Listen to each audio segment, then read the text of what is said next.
I think the best thing about Intramurals is you get to meet people that you might not interact with.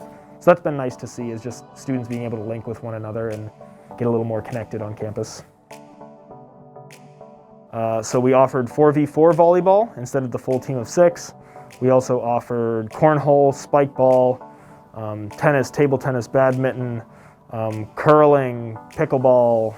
We're mandating masks for all of our sports. However, at this time, we don't have a lot that require a lot of extensive movement, so it shouldn't be a major issue with participants being able to still play at a high level. We have teams that are PT students, and then teams that are in a fraternity that might never have interacted with them in the first place.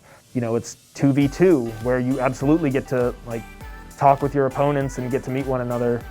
A lot of the sports that saw success this semester we'll try to offer again next semester, knowing that we'll most likely be in the same scenario in terms of COVID